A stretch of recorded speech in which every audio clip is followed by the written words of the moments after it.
Okay, welcome back to episode 114, I think. I think we're actually going to try and do a bit of sanding today and a bit of filler work, so hang tight.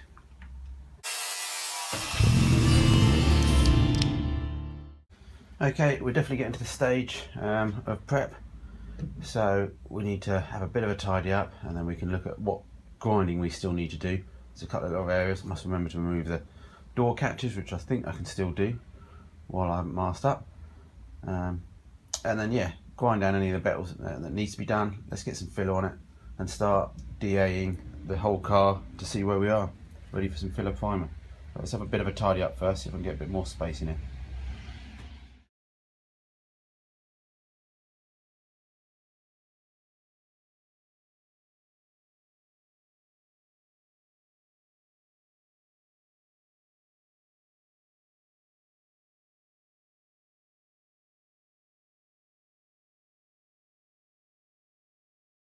Okay, I shoved a load of stuff in the boot of the family car, so hopefully your wife won't notice.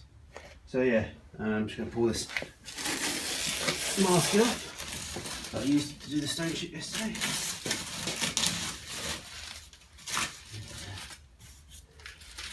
Yeah, this is a lot better. And now I've run out my bins. Anyway, next job. Okay, either side of the car where I join the rear quarters on, I've just got a little bit of a weld, high weld, just round the windowsill. You know, people could have bodged it and just get away with it, because obviously the windowsill covers it. But I'm just going to grind it down a little bit more with my little air grinder, a little bit smaller cutting disc, so I can just get in there a lot easier. And just grind it down enough just so I can put a little bit of filler on it. Same the other side.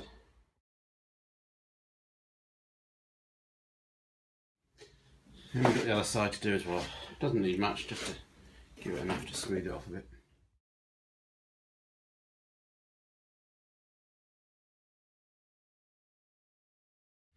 Okay, I'm going to basically go around and do a bit of sanding down of the filler work that I've already done, which I just reused when I had some spare bits. I've just washed it on there, so I don't know how good it is.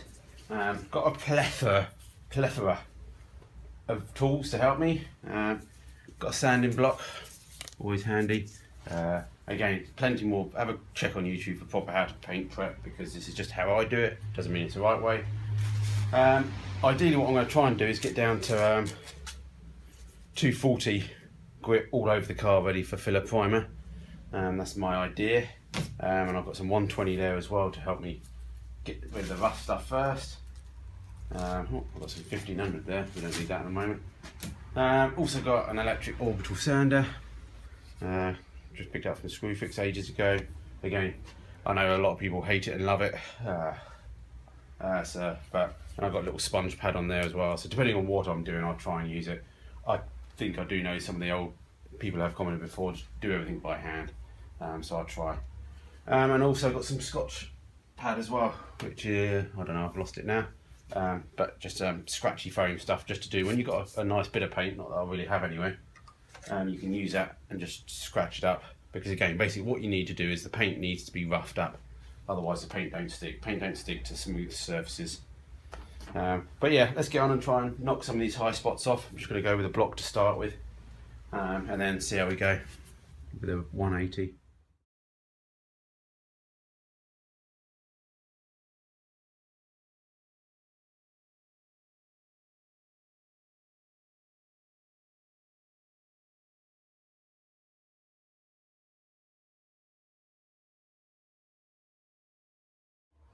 Okay, first pass. I've already seen some high spots on my welds, which I'm just going to get a little grinder on and try and grind that back before I put any more filler on it. But yeah, not feeling too bad. I've just gone on over the whole panel with a DA at the moment. I'm hoping I don't need any filler, if anything at all, in these panels. Because yeah, they're quite hard, especially if you do these corner repairs to try and get right on. Well, on my last one I did anyway. It took me I'll show you something I've got. Yeah, when I repaired the bottom quarters last time down here, I probably ended up getting one of these really long sanding block, and I was able to stick multiple ones on. I think you can actually buy proper long strips, but I just didn't bother. I had 3 of them on there, and I was able to follow the lines down all the way down because what I found was that when you just filled it with a little DA or very hand block, you still got wavy lines because it's a big panel. So yeah, maybe worth investing in one of them, or do it properly, I don't know, but that's what helped me out last time. But yeah, alright, let's get the grind on some of these bits and let's mix up a bit more filler.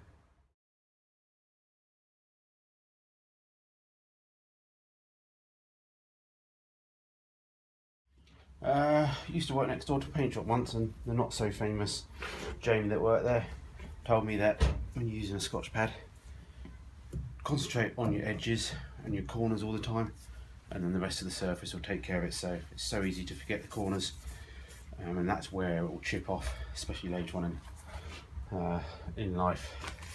So yeah, cheers Jamie. Not that I'd try and take your advice very often, and it doesn't really work, but that's what he said.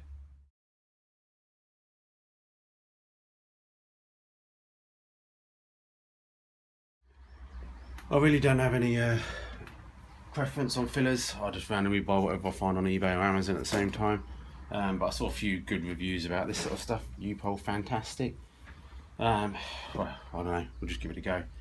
I should read the instructions, but they're very small. So I'm just going with the old usual size. As they say, golf ball size of filler to a pea of hardener. And always sort of add maybe a bit more hardener in the winter time when it's a bit colder, but hey, that's just it.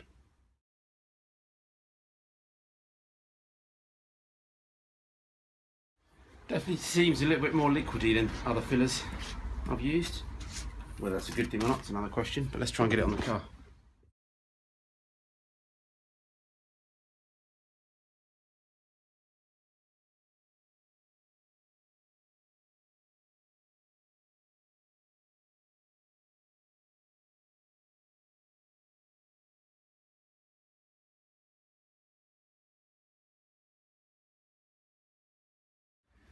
Okay, got a bit of filler on that.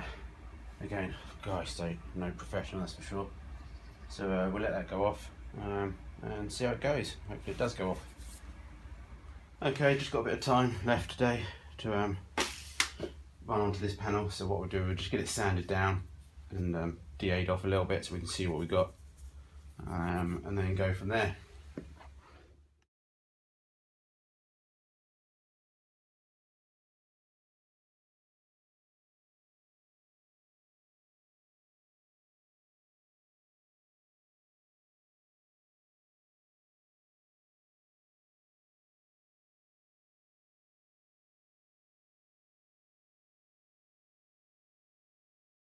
Got time for one last job. Is thinking that it might be worth at least drilling the holes for the wheel arches. Less risk of damage later, that's for sure. So get them on, put a bit of masking tape behind them, and mark the holes with a pencil, and then drill through. Then at least we can get some paint on the bare holes then. And yeah, we'll less risks later on. All we've got to do is pop rivet them on.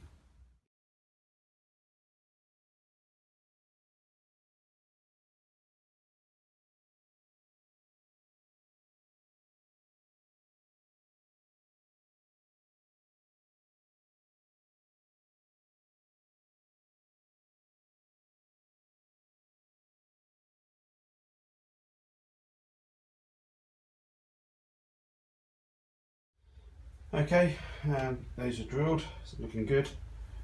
I don't know why they put wheel arches on these cars. I think they did it on the front because you can see the wheel just sticks out a little bit. On the back they don't, even with the spacer drums. I think they stick out a bit more because when they converted to discs years ago, but anyway, I don't know the history. So in reality I'd mostly leave them off if I was doing it just a normal car, but I'm trying to make it look half original. So that's what they did. So that's what we do. Alright, that'll do for this evening. Have a good evening. Not even sure what's for tea. Pork chops, that's it, pork chops. So all good. Have a good time, bogies. Cheers.